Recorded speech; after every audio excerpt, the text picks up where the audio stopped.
Today's science experiment is fishing for ice.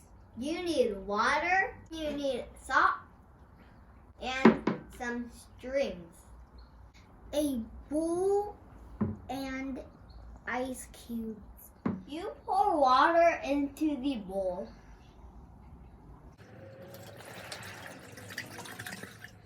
Then you put ice cubes into a bowl.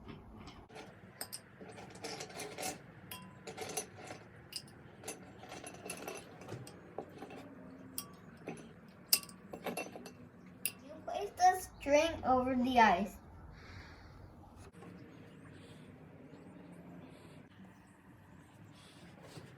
You sprinkle some salt into the ice.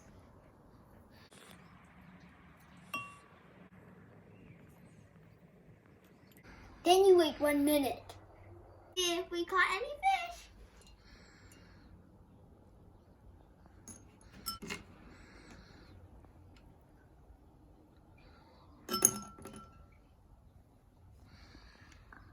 I caught a fish. I caught another double fish. Too heavy. Wow, that's a big one.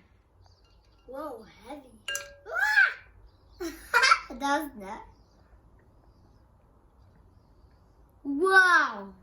He caught 3 fish. Wow, this is watching.